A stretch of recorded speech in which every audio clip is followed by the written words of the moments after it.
चलो माइक्रोसॉफ्ट का प्रोडक्ट है, मल्टीपल उसके प्रोडक्ट को लॉन्च कर रहा है हमारे पास। कुछ और फंक्शनैलिटी भाई, मेन कॉन्सेप्ट क्या है? कभी ये सारी चीजें तो अदर प्रोडक्ट भी करके दे रहे हैं भाई। मेन क्या है? डॉट नेट क्या है? Open source. भाई डॉट नेट क्या है आपके पास? ओपन सोर्स है। आप इसे किसी भी ऑपरेटिंग सिस्टम पे चला सकते हो। थ्योरेटिकल पार्ट जो भी मैं बोल रहा हूं वो सब आपकी मेल पर आ जाएगा। क्लियर है यहां तक? उसके अलावा अगर कुछ नोट्स अपने आप बनाना चाहते हो तो वो आप अपने बनाते रहना। क्लियर? ठीक है। तो डॉट नेट क्या है? डॉट नेट मेरे पास एक ओपन सोर्स है और इसको आप किसी भी प्लेटफॉर्म पे चला सकते हो, चाहे वो लाइनक्स हो चाहे वो विंडोज हो। क्लियर यहां तक?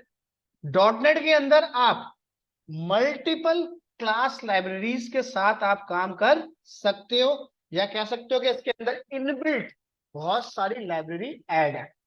जैसे अदर लैंग्वेज की बात करो, सी, सी प्लस प्लस में स्ट्रीम फाइल्स हो गई आपके पास, हेडर फाइल्स हो गई।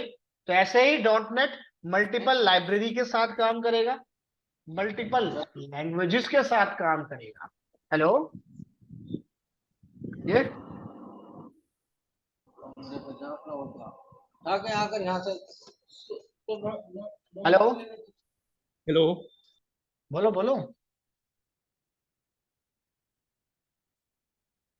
अपना नेम एंटर करो। A30 जो फोन डाल रखा है ना आपने, अपना नेम एंटर करो। क्या नाम है आपका?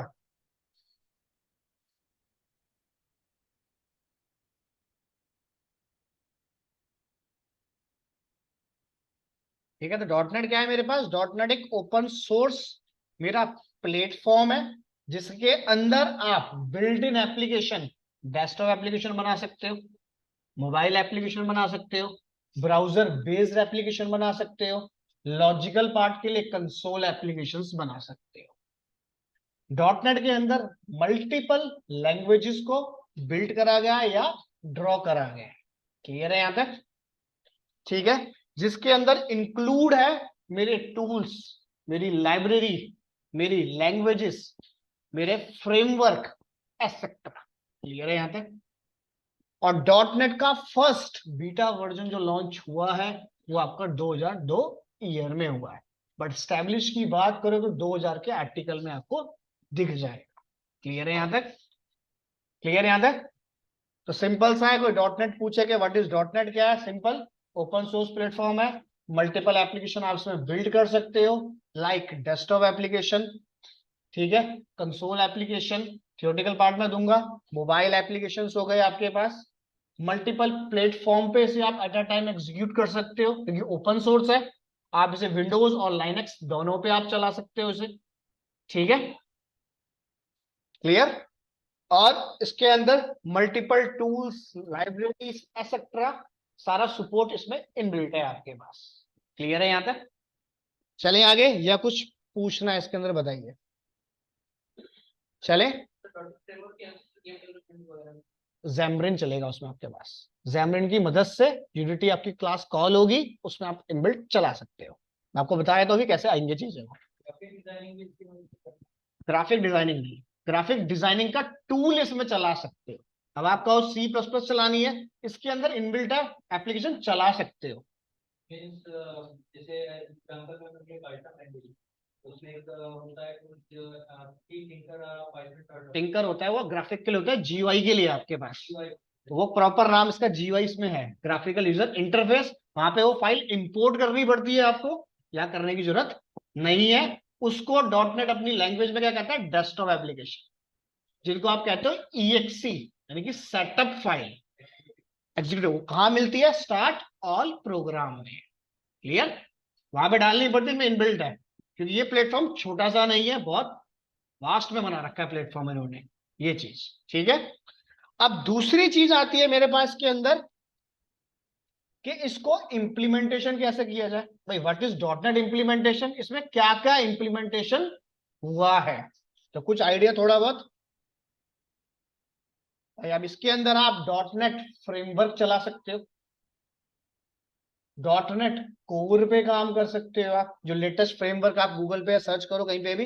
क्लियर?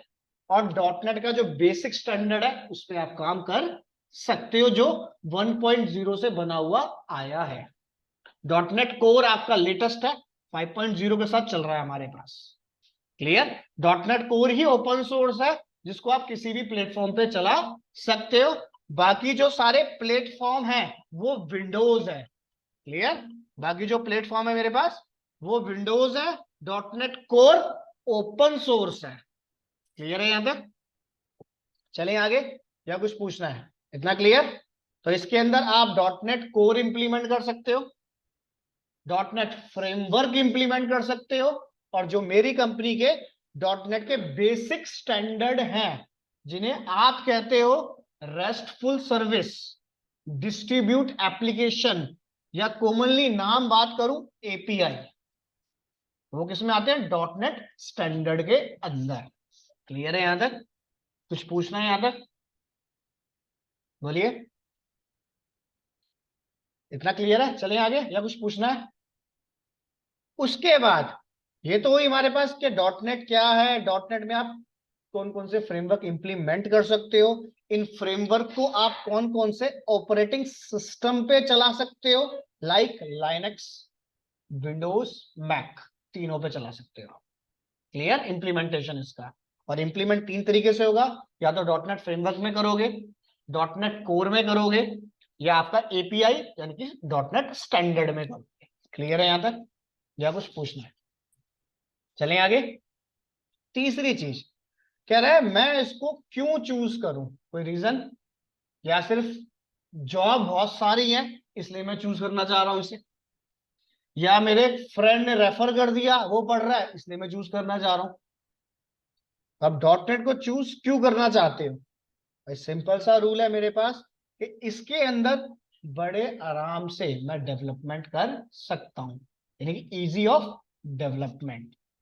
ठीक है, बड़े आराम से आप इसके अंदर डेवलपमेंट कोड को चला सकते हो, या अपना लॉजिकल पार्ट बिल्ड कर सकते हो। क्लियर?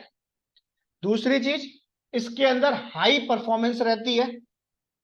ठीक है, जो भी टूल आप चलाओगे इसके अंदर, अदर एप्लीकेशन के अकॉर्डिंग मैं बात करूं, बहुत फास्ट है ये। ठीक है, आप पाइथन की भी बात करो, पाइथन से भी फास्ट है ये आपके पास। ठीक है, तो इसके अंदर परफॉर्मेंस क्या है एप्लीकेशन की? बहुत हाई है, सिक्योरिटी पर्पज से भी और वैसे भी, क्योंकि विदाउट लाइसेंस ये काम नहीं करेगा। क्लियर है यहां तक? तीसरी चीज, माइक्रोसॉफ्ट अपना कम्युनिटी सपोर्ट प्रोवाइड करता है इसको, कि कोई दिक्कत आती है, पेड वर्जन भी नहीं है आपके पास वीएस का, तब भी आप ऑनलाइन टिकट जनरेट कर सकते हो। पर पाइथन, जावा, इनमें टिकट जनरेट नहीं कर सकते। उसके लिए क्या कहेगा? पहले आप मेंबरशिप परचेज करो अपनी। क्लियर? तो इसके अंदर अगर आपको गड़बड़ी आती है कोड में, या कोई दिक्कत आ रही है हमें, तो हम ऑनलाइन सपोर्ट भी इसका ले सकते हैं। क्लियर है यहां तक? कुछ पूछना है ऑनलाइन में? क्लियर है यहां तक? अब बारी आती है कि ये सारा काम तो चलो ठीक है, कि डॉटनेट क्या है, डॉटनेट को क्यों चूज करूं, डॉटनेट कौन से प्लेटफॉर्म पे काम करेगा। अब बात, इसमें इतनी सारी चीजें हैं, इनको किस आर्किटेक्चर में ड्रॉ करो। क्लियर? अब देखो मेन कॉन्सेप्ट ये है जो चलता है मेरे पास इसके अंदर। अब देखो, अब है मेरे पास डॉटनेट का क्या है आर्किटेक्चर। डॉटनेट के आर्किटेक्चर में क्या बनाया गया है, ठीक है, जो इंटरव्यू में भी पूछा जाता है, थियोरेटिकल पार्ट में भी। क्लियर? अब देखो, डॉटनेट के आर्किटेक्चर में सिर्फ तीन चीज मिलेंगी आपको। पहली चीज मिलती है हमारे पास डॉटनेट की लैंग्वेज, दूसरी चीज मिलती है टाइप ऑफ एप्लीकेशन, कौन से टाइप की एप्लीकेशन आप बना सकते हो फ्रेमवर्क में, and choose framework.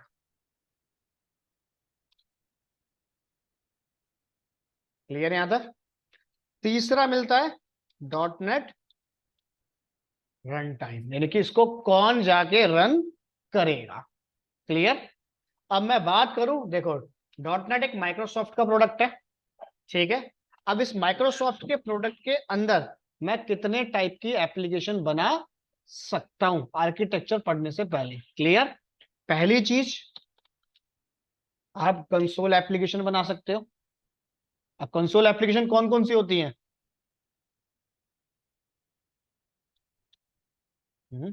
Console application वो एप्लीकेशन होती है जिसका आउटपुट बाय डिफॉल्ट कहां पे आता है? यानी कि core Java, core PHP, Python हो गई आपकी कोर पाइथन, सी, सी प्लस प्लस और डॉट नेट के अंदर शीशा। क्लियर है यहां तक? ठीक है, तो यानी कि इसमें लॉजिक बिल्ड करने के लिए कंसोल एप्लीकेशन नाम दिया गया है। क्लियर है यहां तक? थोड़ा सा अपडेट करूं तो अपडेट करने के बाद हमें मिलता है डेस्कटॉप एप्लीकेशन। अब डेस्कटॉप एप्लीकेशन वो एप्लीकेशन होती है जिसकी हम क्या क्रिएट करते हैं? एग्जीक्यूटिव फाइल यानी ईएक्सी। जैसे आपके सिस्टम में Word, Excel, PowerPoint, Notepad, ये सब क्या है? ईएक्सी। तो ये बनाने के लिए हम इसमें क्या देखेंगे? GUI, graphical user interface. Clear? But dot net में विजुअल स्टूडियो 2008 3.5 वर्जन के अंदर जीयूआई का एडवांस पार्ट लॉन्च हुआ था जिसका नाम था WPF, window presentation foundation. Clear है यहां तक? जीयूआई को सिर्फ एज अ ईएक्सी डेवलप कर सकते थे, WPF को as a EXE plus browser based दोनों एप्लीकेशन आप बना सकते थे। क्लियर है यहां तक? तो 2.0 में जीयूआई तो था ही था मेरे पास, 3.5 में इसका एडवांस वर्जन आ गया था WPF।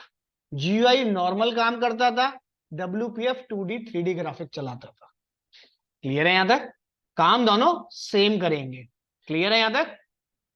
उसके बाद डेस्कटॉप एप्लीकेशन थोड़ा सा ऊपर आया सेटअप ईएक्सी से, तो कहां पे जाओगे? ब्राउजर के ऊपर। क्लियर? तो यहां पे मिली आपको वेब एप्लीकेशन। ठीक है, यहां पे मिली आपको वेब एप्लीकेशन। तो वेब एप्लीकेशन कौन सी एप्लीकेशन होती है? वो एप्लीकेशन जो बाय डिफॉल्ट कहां पे रन होती है? ब्राउजर पे। क्लियर?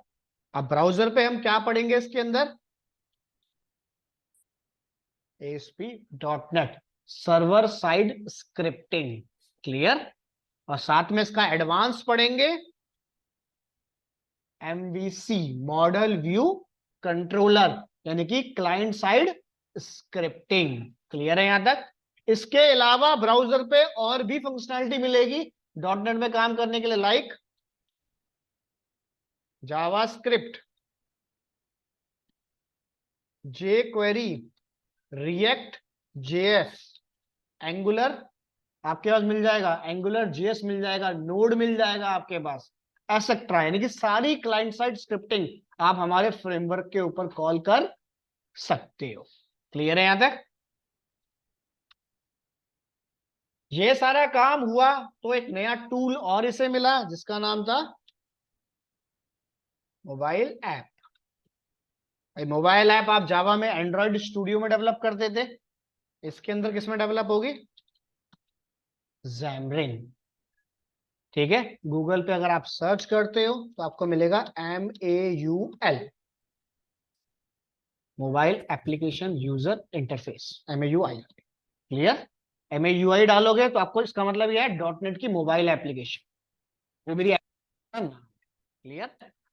तो आप इसके अंदर मोबाइल एप्लीकेशन भी Xamarin की मदद से बना सकते हो, चाहे वो आपकी नेटिव हो या ना हो या हाइब्रिड हो आपके पास। क्लियर है यहां तक? क्लियर? तो ये कुछ टाइप की एप्लीकेशंस हम इसके अंदर ड्रॉ कर सकते हैं, बट ऐसा नहीं है कि सिर्फ यही 4 या 5 एप्लीकेशन ड्रॉ होंगी। इसके अलावा डॉट नेट बहुत सारी एप्लीकेशन डेवलप करता है। यहां तक? इसके अलावा कौन कौन सी और होती है? अभी कमांड चलाता हूं, दिखाता हूं। इतना क्लियर है यहां तक? कुछ पूछना है यहां तक? चलें आगे। अब बारी आती है कि एप्लीकेशन तो मैं कोई भी डेवलप कर लूं, बट बैकग्राउंड में चलेंगी कैसे? क्लियर। और चलाने के लिए मुझे, भाई एप्लीकेशन और फ्रेम तो मुझे समझ आया, अब ये जो एप्लीकेशन है कितनी लैंग्वेज में चल रही है? C#, F#, विजुअल बेसिक, ठीक है, 3 लैंग्वेज में चल रही है। क्लियर है यहां तक? अब इनको चलाने के लिए मुझे क्या पढ़ना पड़ेगा? रन टाइम एनवायरमेंट पूरा का पूरा इसका। क्लियर। अब बारी आती है मेरे पास के अंदर, सबसे पहले आर्किटेक्चर के अंदर बारी आती है CLR, फुल फॉर्म होती है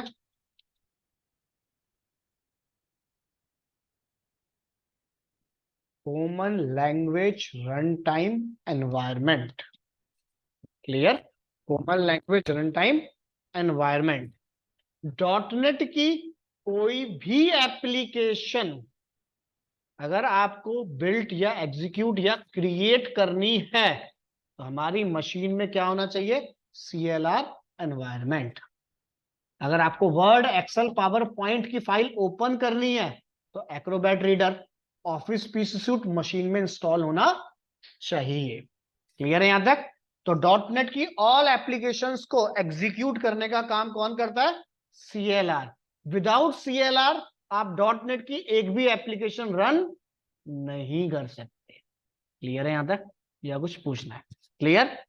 बट सारा काम अकेले ये नहीं कर सकता भाई, इसके साथ कुछ कंपोनेंट भी काम करते हैं। क्लियर। कौन कौन से कंपोनेंट काम करते हैं और कैसे काम करते हैं? देखो, JIT कंपाइलर आपको मिलेगा, MSIL आपको मिलेगा, जिसे गूगल पे आप IL भी कह सकते हो, ये फुल फॉर्म बताता हूं, ठीक है। CTS मिलेगा आपको, ठीक है। CLS मिलेगा आपको। ये कुछ मेजर कंपोनेंट है मेरे, जो मेरे CLR के साथ में चलते हैं अपने आर्किटेक्चर को लेके। और ये सारे कंपोनेंट किस पे काम करते हैं? टाइप ऑफ एप्लीकेशन के ऊपर। क्लियर है यहां तक? जैसे अगर मैं बात करूं इसके अंदर रफली, क्लियर, यानी कि सारी हम कंप्लीट रफली अगर हम बात करें इसमें, ऑनलाइन में क्लियर है यहां तक? राजन, ऋषभ, विनीत, क्लियर है यहां तक? Yes sir. अब देखो ये सारी चीजें काम कैसे करती हैं। ये डॉटनेट हो गया, Y.NET हो गया, आर्किटेक्चर पे गए हम। एक रफली डायग्राम दिखाता हूं पहले, फिर काम करते हैं। हमने क्या किया, एक सबसे पहले इसका एक रफली डायग्राम देखते हैं एनवायरनमेंट का। अब मार्केट के अंदर बात करूं तो बहुत सारी लैंग्वेज है, यानी कि अगर हम बात करें यहां पे C# हो गई, हमारे पास विजुअल बेसिक हो गई, या फिर बात करूं मैं अगर लैंग्वेज हो गई, तो ये सारी चीजें बाय डिफॉल्ट मेरे पास क्या हो गई? लैंग्वेज। भाई मार्केट में बहुत सारी लैंग्वेज हमारे पास है, .NET, C#, VB, कोर, जावा, बहुत सारी। अब जितनी भी लैंग्वेज हैं, हर लैंग्वेज के पास अपना एक पर्सनल क्या है? कंपाइलर। भाई बिना फाइल कंपाइल कर तो चलेगी नहीं। तो .NET की C# पे जाऊं तो यहां क्या मिल गया? C# compiler. VB पे गए आप, यहां पे क्या मिला? VB compiler. जावा, PHP किसी पर भी गया तो अदर लैंग्वेज कंपाइलर। इतना क्लियर है यहां तक? भाई हर लैंग्वेज के पास पर्सनल एक कंपाइलर होगा जो अपनी एप्लीकेशन को एग्जीक्यूट करने का काम करेगा। क्लियर है यहां तक? तीसरा बड़ा पॉइंट, अगर कंपाइलर चलता है तो कोई ना कोई बैकग्राउंड में डाटा को ट्रेवल कराएगा। भाई हर कंपनी में एक रूम से दूसरे रूम तक जाने के लिए कोई ना कोई प्यून या कोई ना कोई पर्सन होता है, यानी कि एक तरीके से मीडिएटर। तो .NET के पास एक मीडिएटर है जिसका नाम है हमारे पास MSIL, माइक्रोसॉफ्ट इंटरमीडिएट लैंग्वेज। ठीक है, क्लियर। इसका काम क्या है? इसका काम सिर्फ छोटा सा इतना है कि जो भी फाइल आई है उसको किसके पास लेके जाना है? अभी के लिए अंदर डीपली पार्ट में नहीं जा रहा हूं, रफली डायग्राम में जो भी फाइल डॉटनेट की आई है MSIL के पास, ये किसके पास लेके जाएगा? ये लेके जाएगा जस्ट इन टाइम कंपाइलर के पास। उसके पास फाइल अगर ले गया तो कंपाइलर क्या करेगा? जनरेट मशीन कोड, यानी कि बाइनरी फॉर्मेट में डाटा को क्या कर दो? कन्वर्ट कर दो। क्लियर है यहां तक या कुछ पूछना है? रफली डायग्राम क्लियर है यहां तक? ये बताओ पहले, या किसी कुछ पूछना है? क्लियर? भाई मल्टीपल लैंग्वेज है। अगर मैं सी शार्प डॉटनेट की लैंग्वेज में काम करता हूं तो मेरा कन्वर्टर आ गया MSIL। वो मीडिएटर क्या करेगा? वो मेरे जस्ट इन टाइम कंपाइलर के पास जाएगा और क्या बोलेगा? फाइल को करो कन्वर्ट। कैसे करना है वो भी देखते हैं। इतना क्लियर है यहां तक या कुछ पूछना है किसी को? ये बताओ। रफली डायग्राम क्लियर? सर जो ये सी शार्प का कोड है ये MSIL के पास आएगा और कोड ये JIT कंपाइलर मतलब मशीन कोड में कन्वर्ट कर देगा इसको। हाँ अभी बताता हूँ ऋषभ ये कैसे करेगा। ठीक है, यही है। ठीक है, ठीक ठीक है। हाँ बोलो क्या बोल रहे थे? उसको MSIL लेके जाएगा बिग कंपाइलर के पास, उसको मशीन को अभी बताता हूँ। इतना क्लियर आ गया समझ? अभी बस मोटी मोटी चीज हमें समझ आ गई कि हाँ बहुत सारी लैंग्वेज होती है, हर लैंग्वेज के पास अपना एक पर्सनल कंपाइलर होता है। कंपाइलर अगर है तो एक रूट से दूसरे रूट पे कोई ना कोई डाटा को ट्रेवल कराएगा, चाहे वो बाइट्स में हो। तो कराने के लिए हमारे पास यहाँ क्या मिलेगा? MSIL। और MSIL क्या करेगा? कंपाइलर की मदद से मशीन कोड में डाटा रेडी करेगा। अब ये कैसे रेडी करेगा?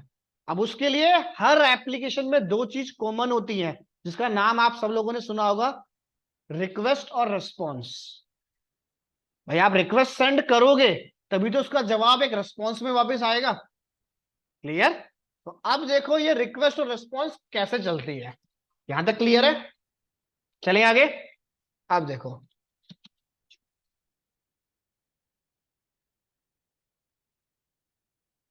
अब देखो मेरे पास एक ये क्लाइंट एप्लीकेशन है जिसके अंदर मैंने एक XYZ कोई भी मैसेज डाल दिया अपना, हेलो। क्लियर? पहली चीज, क्लाइंट मशीन पे आप जो भी काम कर रहे हो, हाई लैंग्वेज है लो लैंग्वेज है, अपने नोटपैड पे आप जो भी लिखते हो, हाई लैंग्वेज या लो लैंग्वेज? High language. यानी कि जो भी कोड मैंने इसमें लिखा वो कौन सा था? High language. ठीक है, और सारा कोड मैंने कहां पे टाइप करा है? क्लाइंट साइड, यानी कि अपनी मशीन पे। क्लियर है यहां तक? काम करने के बाद फाइल को सेव करोगे भाई, TXT, PDF, डॉक, एक्सेल, जो भी फॉर्मेट है। तो डॉटनेट में अगर मैं फाइल बना रहा हूं तो मैंने दे दिया फाइल का नाम .cs। मुझे नहीं पता कि मेरी मशीन में इंस्टॉलेशन है या नहीं, बस फाइल बना के रख ली। जैसे PDF फाइल बना ली, अगर एक्रोबैट रीडर है तो ओपन कर दूंगा, नहीं तो एरर दे दूंगा। फाइल बनाने के बाद हमने क्या किया? इसको रन करने की बारी आई। तो रन करने के लिए हम क्या कहते हैं इसको? सेंड द, हमने क्या करा? एक रिक्वेस्ट सेंड करी। अब रिक्वेस्ट किसके पास जाएगी? सर्वर के पास। अभी मेरी तो लोकल मशीन है, तो मेरे पास मेरी मशीन में एक डेवलपमेंट सर्वर होता है छोटा सा, जिसे आप कहते हो IIS, internet information server. Clear यहां तक? वो हर मशीन में होता है, C ड्राइव के अंदर इनिट पब के पास। क्लियर यहां तक? जैसे ही मेरी एप्लीकेशन रन हुई तो सबसे पहले क्या सर्च करा कि जो एप्लीकेशन की एक्सटेंशन मेरे पास आई है, क्या उसका फ्रेमवर्क या उसका एनवायरनमेंट मेरी एप्लीकेशन में है या नहीं। तो वो चेक करने के लिए C ड्राइव में डाटा सर्च होना स्टार्ट हुआ। डाटा जब सर्च होना स्टार्ट हुआ डॉटनेट के लिए, उसने क्या ढूंढना स्टार्ट करा? CLR। Clear? Common language run time environment. मेरा CLR मिल गया उसे, मेरी एप्लीकेशन में इंस्टॉल था। अब CLR मिल गया तो उसने क्या कहा? आप डॉटनेट की कोई भी फाइल ले आओ, मैं सारी कंपाइल कर दूंगा, मुझे आपकी फाइल की लैंग्वेज एक्सटेंशन से कोई लेना देना नहीं है। क्लियर है यहां तक? वीबी की फाइल है डॉट वीबी होगा, एफ शार्प की फाइल है तो डॉट एफ शार्प होगा, मुझे इससे कोई मतलब नहीं है। मेरा वर्जन मैच हो गया तो कॉल कर। इतना क्लियर है यहां तक? इसने क्या करा, चेक करा, हाँ डॉट नेट स्टॉल है, मैं इसको रन कर सकता हूं। रन करने के बाद रीड होगा या नहीं होगा मुझे नहीं पता, क्लियर, बट फ्रेमवर्क है। फ्रेमवर्क अगर मेरे पास है तो सबसे पहले जैसी फाइल इसके पास आई, तो फाइल कौन से वर्जन में थी, लैंग्वेज में थी मेरे पास सी शार्प, क्लियर। तो सबसे पहले क्या कॉल होगा,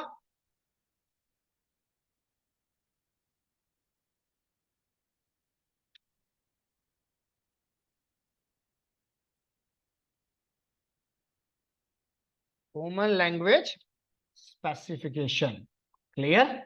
अब उसने क्या कहा, सीएलआर आया, सीएलआर ने सीधी फाइल लाई और इसको हिट करवा दी हमारे पास, क्लियर है यहां तक? अब सीएलएस क्या चेक करेगा, सीएलएस ये चेक करेगा जो मेरा एनवायरनमेंट है और जो मेरी फाइल आई है दोनों के अंदर लैंग्वेज वर्जन सेम है या नहीं। ऐसा तो नहीं वर्ड की फाइल आई है और एक्सेल में मैं ओपन कर रहा हूं, क्लियर है यहां तक? तो सीएलएस का काम है चेक करना कि मेरा सीएलआर किस लैंग्वेज में डेवलप हो रखा है करंट। क्यों? क्योंकि सीएलएस को पता है सीएलआर किसी एक लैंग्वेज में नहीं बना, इसके पास मल्टीपल लैंग्वेज बनी हुई है, क्लियर है यहां तक? उसने चेक करा, सीएलएस ने मेरी फाइल और मेरा सीएलआर दोनों एक लैंग्वेज में है, मैं आगे फाइल कन्वर्ट करने के लिए भेज सकता हूं, क्लियर है यहां तक? इतना क्लियर है ऑनलाइन में? Yes sir. अब लैंग्वेज वर्जन क्लियर हो गया हमारा। अब लैंग्वेज के बाद भाई रूम नंबर 1 में फाइल आ चुकी है, कोड कौन सा है, हाई लैंग्वेज, बट जितनी भी मशीन्स होती हैं वो सब क्या रीड करती है, लो लैंग्वेज, यानी कि बाइनरी फॉर्मेट। यानी गूगल पे अगर आप ए भी लिखते हो कैपिटल ए तो बैकग्राउंड में क्या जाएगा 65 आपके पास कन्वर्ट करके, क्लियर। तो ये सारा काम करने के बाद हमारे पास किसकी बारी आई, हमारे पास बारी आई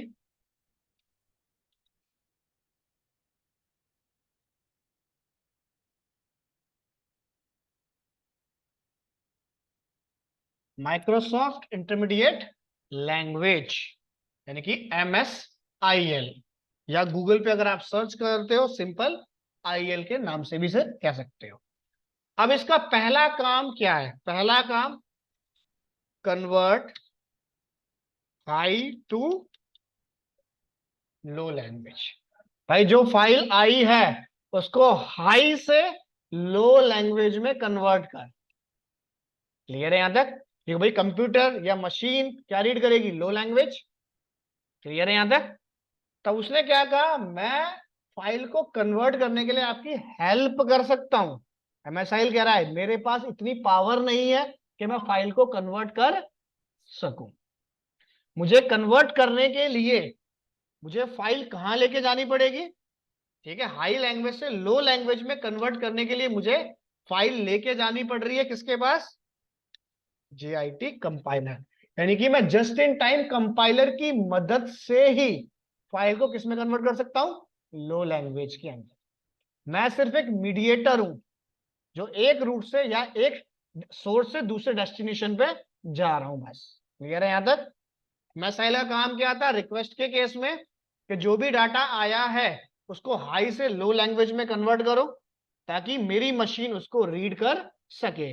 डाटा को कन्वर्ट करने के लिए वो किसके पास गया, जस्ट इन टाइम कंपाइलर के पास। जस्ट इन टाइम कंपाइलर ने क्या कहा, ठीक है तुम कोई फाइल लेके आए हो, मैं आपको क्या करता हूं इसका एक मशीन कोड बना के दे रहा हूं, यानी कि बाइनरी फॉर्मेट के अंदर, बट इस मशीन कोड को आप रन नहीं कर सकते और ना ही आप देख सकते हो, क्लियर है यहां तक? MSIL गया जस्ट इन टाइम के पास, मैं सिर्फ एक आपको रफली एक फाइल बना के दे रहा हूं जिसके अंदर इस कोड का मशीन लैंग्वेज कोड बना हुआ रखा है। उस फाइल को आप रन तब कर सकते हो जब उसमें सारा कोड प्रॉपर लिखा हो। क्लियर है? जस्ट इन टाइम का काम क्या है? सिर्फ मशीन कोड में कन्वर्ट करना, बस। मैं आपके एरर चेक नहीं कर रहा हूं, सही से लिखा है सिंटेक्स नहीं लिखा, मैं चेक नहीं कर रहा हूं भाई। जब तक मशीन कोड में डाटा कन्वर्ट नहीं होगा आगे का प्रोसेस नहीं चलेगा। तो मैं आपको एक टेम्परेरी फाइल बना के दे रहा हूं, आप क्या करो, फाइल बना के किसको दी? MSIL को। MSIL किसके पास गया? फिर CTS। GIT मेरा कंपाइलर है जो मशीन कोड में उसने डाटा कन्वर्ट कर दिया। अब कन्वर्ट करने के बाद भाई कोई ना कोई तो चेक करेगा सही लिखा है या गलत लिखा है। उसने कहा आप CTS के पास जाओ, यानी कि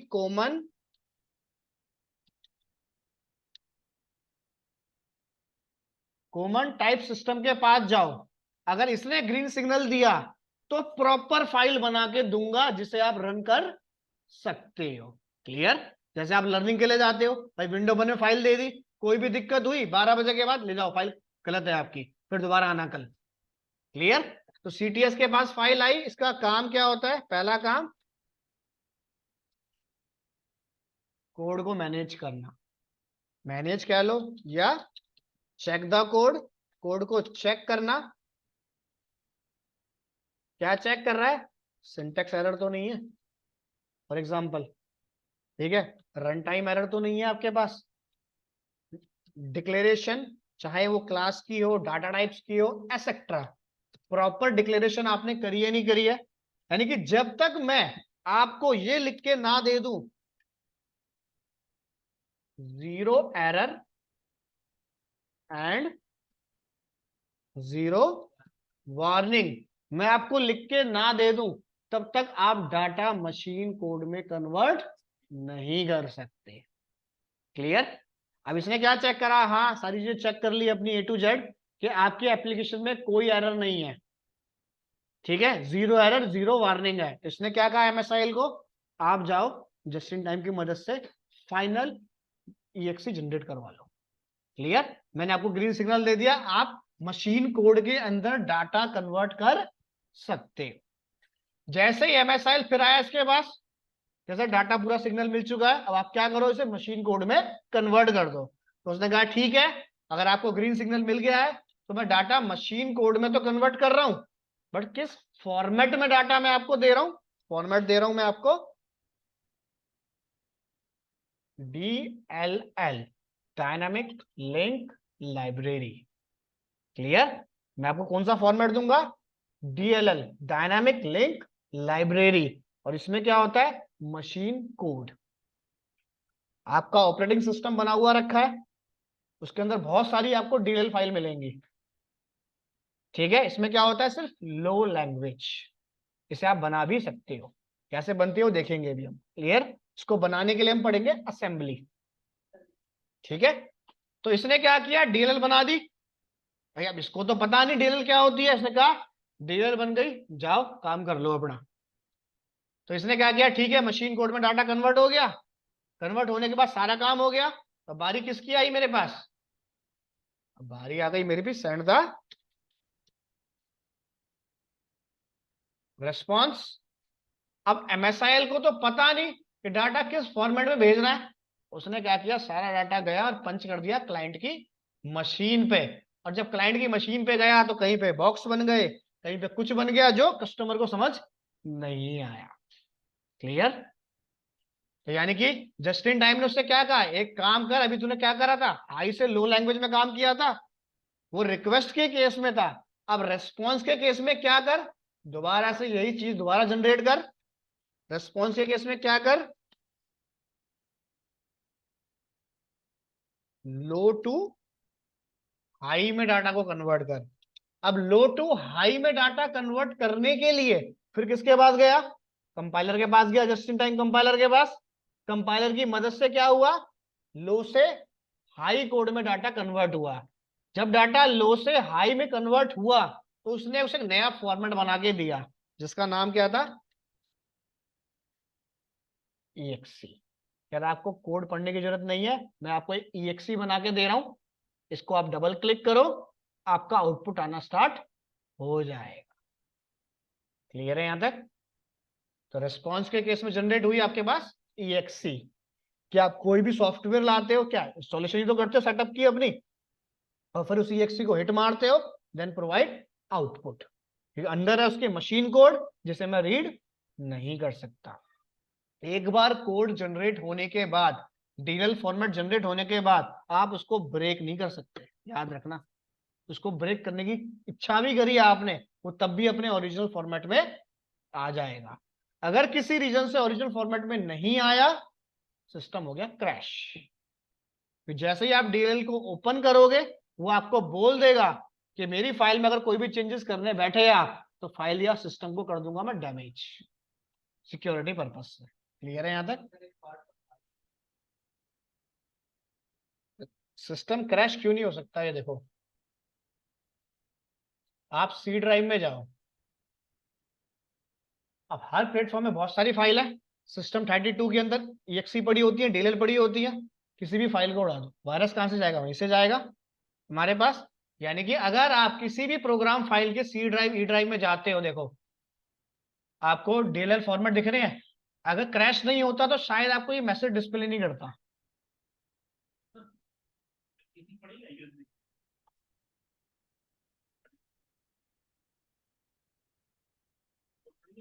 नहीं नहीं, इनमें कहाँ होगी, शंकर सर के पास जाओ, उनके बच्चों को कंटिन्यू। ठीक है, यानी कि यहाँ पे क्या क्या करा है, अगर आपने डीएल में छेड़खानी करी तो सिस्टम को क्रैश कर दूंगा। भाई काम तो उसी से हो रहा है ना सारा कुछ, एक तरीके से। यही क्या है, मशीन कोड जो मैं देखना चाहूं।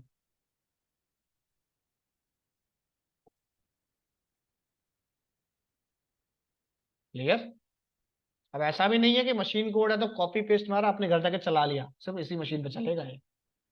क्लियर? ठीक है। कहीं आप सोचो कि हाँ मैंने डीएलएल बना ली, ठीक है, इस मशीन पे सब कुछ कर दिया सेटअप, और यहाँ पे गया सी ड्राइव से कॉपी करा, जाके अपने सिस्टम पे चलाया, चलता है नहीं चलता?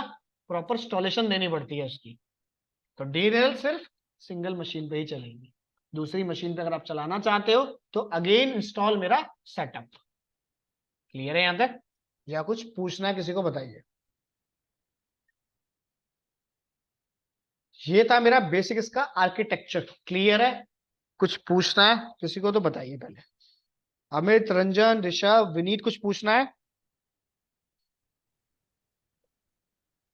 नहीं सर। ऑफलाइन में कुछ पूछना है किसी को, बताइए।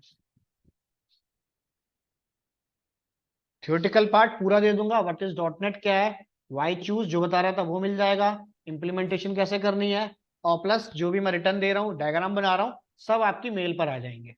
क्लियर? कुछ पूछना है तो बताइए। हाँ बोलो वरीत, क्या बोल रहे हो आप?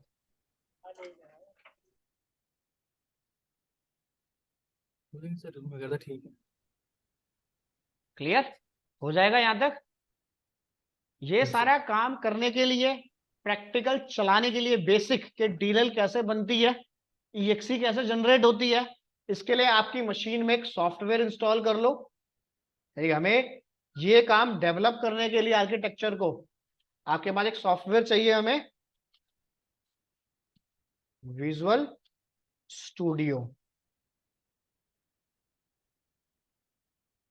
ठीक है, और अभी तो सिंपल यही चाहिए, जिसके अंदर हम काम क्या करेंगे, वर्जन बता देता हूं आपको।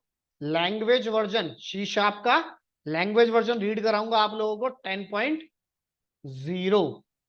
फ्रेमवर्क वर्जन पे हम काम करेंगे इसके 4.7.2 पे, जिसका कोर वर्जन होगा मेरे पास 7.0। क्लियर? इस पे हम काम करेंगे, इसी के अंदर डीएलएल बनाएंगे सारी कुछ।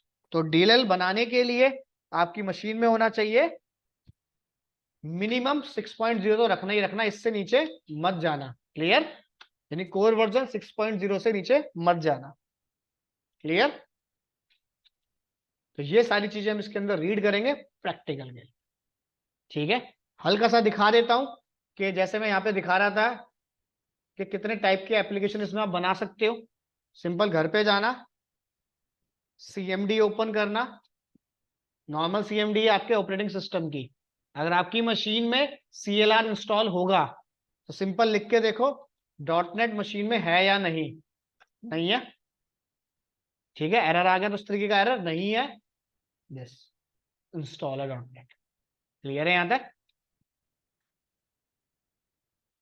सेम वही आ गया रन टाइम के, कितने रन टाइम एनवायरमेंट है, कितने एसडीके है मेरे पास। एसडीके की फुल फॉर्म होती है software development kit, type of application, ठीक है। तो कितने टाइप की एप्लीकेशन मैं बना सकता हूं, देखो, इनकी किसी की भी इंफॉर्मेशन पढ़ना चाहते हो, सिर्फ सिंपल लिखना डॉट नेट स्पेस, जैसे ऊपर लिखा हुआ है सेम ऐसे ही टाइप कर दो,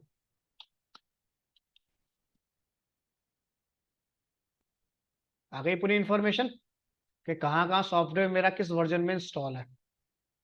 क्लियर है यहां तक? कह रहा है window desktop application core version क्या दूंगा, 6.0, ठीक है। कोर डॉट नेट कोर का ऐप वर्जन दूंगा मैं आपके पास 6.0। क्लियर है यहां तक? समझ आ गया? तो ये सारी चीजें कैसे मैं आपको बताऊंगा, इतना क्लियर। अब आपको देखना है इसमें कितने टाइप की एप्लीकेशन है, यहां लिखना डॉट नेट स्पेस न्यू। जैसे ये आपके पास लैंग्वेजेस आ गई सारी, कंसोल एप्लीकेशन कितनी लैंग्वेज में बनाई गई है, 3 लैंग्वेज में। ASP.NET कोर बनाई गई है सिंपल 1 लैंग्वेज में। क्लियर? तो यहाँ आपको पूरी डिस्क्रिप्शन दे देगा। अब ऐसा नहीं है कि ये सिर्फ 3 ही एप्लीकेशन में काम करता है या 4 में, ये वो एप्लीकेशन दिखा रहा है जिसकी मार्केट वैल्यू सबसे ज्यादा है इसकी। क्लियर? इसके अलावा अगर आपको सारी एप्लीकेशन देखनी है, टाइप दिस कमांड। क्लियर? तो आपने दिया लिस्ट,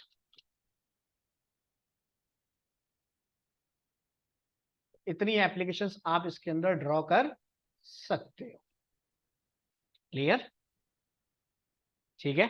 हम अपनी एप्लीकेशन का स्टार्टअप करेंगे किसके साथ, कंसोल एप्लीकेशन के साथ हम स्टार्टअप करेंगे इसमें।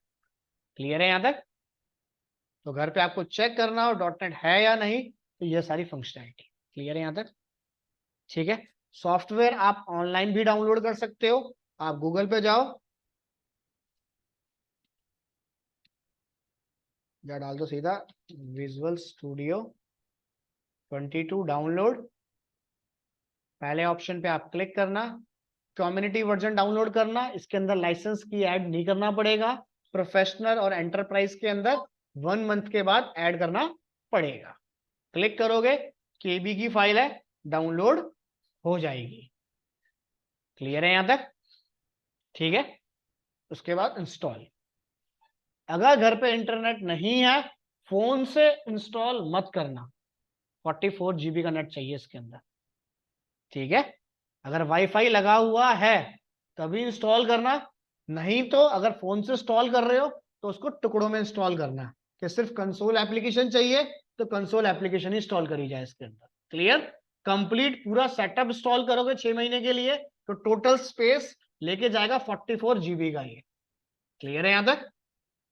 ठीक है। घर पे नेट नहीं है तो पेन ड्राइव लाके ऑफलाइन आप सामने से अपना सॉफ्टवेयर कलेक्ट कर सकते हो।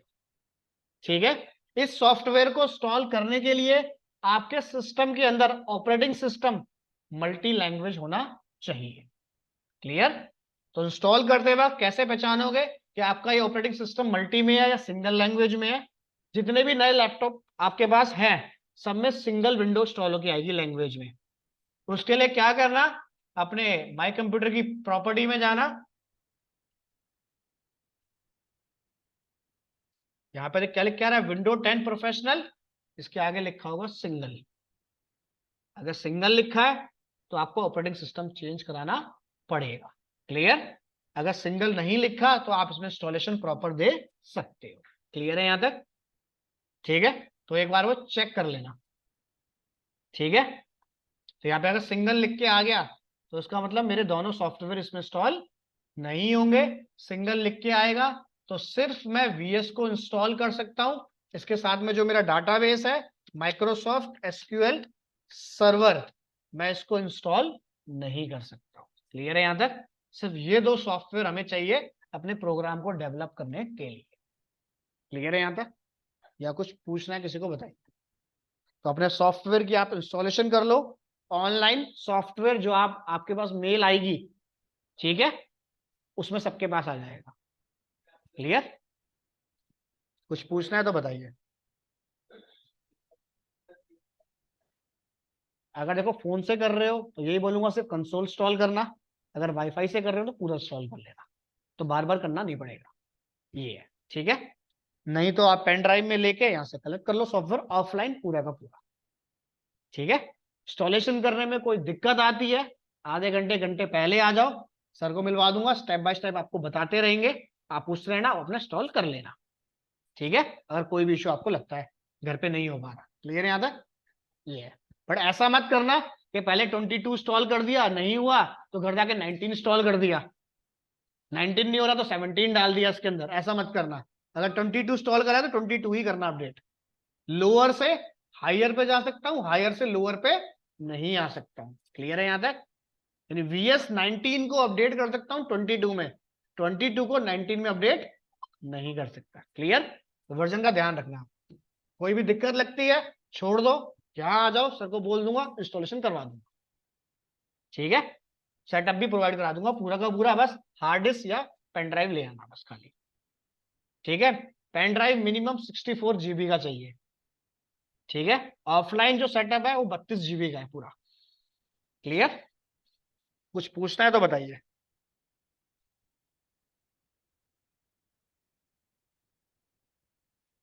कुछ पूछना है? अमित, राजन, ऋषभ, विनीत, कुछ पूछना है?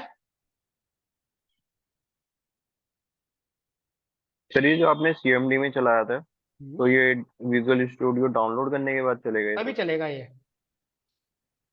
तो ठीक है। आज आप अपना सॉफ्टवेयर इंस्टॉल कर लो, ताकि कल मैं दोबारा से प्रैक्टिकल चलाऊंगा, कैसे सैंपल प्रोग्राम बनता है, कैसे डीएलएल बनती है, कैसे उस डीएलएल को हिट करा जाता है, ताकि आप चला सकें।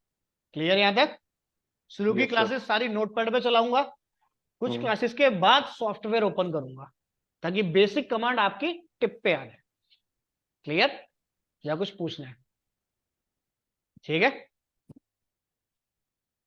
और मेल, सबका मेल आईडी अटैच हो चुका है नीचे, नहीं हुआ? अभी चलना मेरे साथ, मैं आपको बता दूंगा किन सर अटैच करेंगे, उनसे अटैच करा लेना एक करके, ठीक है। कुछ पूछना है ऑनलाइन में तो बताइए। विनीत, ऋषभ, राजन, अमित, कुछ पूछना है? सर, हमारी ईमेल आईडी है आपके पास? सिस्टम में आप प्रोवाइड कर चुके हो? नहीं तो मैं आपको एक नंबर दे रहा हूँ, चैट पे लिख के दे रहा हूँ एक नंबर, इस नंबर पे हाय लिख के अपना नाम, अपना मोबाइल नंबर, ठीक है, यहाँ लिख देता हूं मैं, व्हाट्सएप पे आप कर देना हाय, यहाँ पे अपना name, mobile number, course name मैं डाल देता हूं, फुल स्टैक .net, ठीक है। तो ये आप सेंड कर देना इस नंबर पे, वहां से आपके पास एक मेल आएगी गूगल क्लासरूम की, उसे आप ज्वाइन करना, ज्वाइन करने के बाद वो कॉल होगा आपके पास। ठीक है सर। मैं आपको नंबर बता देता हूँ,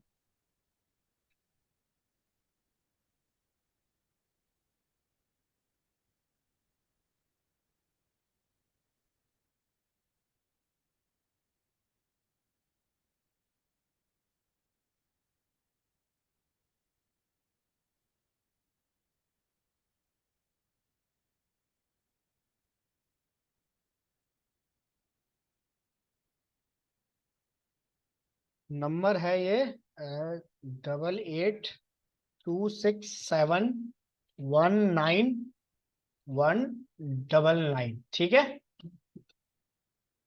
ठीक है, अमित, राजन, ऋषभ, नीट, क्लियर? इस नंबर पे आप कर देना व्हाट्सअप, ठीक ठीक है है। सर। क्लासेस रहेंगी मंडे टू थर्सडे आपके पास, ठीक है। ये है, अभी बेसिक पार्ट रहेगा आपका 1 आवर का सारा कुछ। टाइम क्या रहेगा? अभी फिक्स टाइम है आपके पास 12 o'clock, ठीक है। क्लियर यहाँ तक? ऑफलाइन में जितने हो आप चलना, मैं नीचे बता दूंगा, वहां पे आप हैंड टू हैंड देना, हैंड टू हैंड ऐड हो जाओगे आप, आपको व्हाट्सअप करने की जरूरत नहीं है। ठीक है, सर को मेल आईडी बताना, ऐड करते चले जाएंगे। क्लियर है यहाँ तक? तो आज सॉफ्टवेयर इंस्टॉल कर लेना, मेल पर भी आ जाएगा, नहीं तो ऑनलाइन कर लेना, एमबी का सॉफ्टवेयर है। कल से स्टार्ट करेंगे इसका हल्का सा प्रैक्टिकल। ठीक है, चलो फाइल मैं आपको करता हूँ ये शेयर। कुछ पूछना है ऑनलाइन में? नहीं सर। चलो मैं फाइल देता हूँ।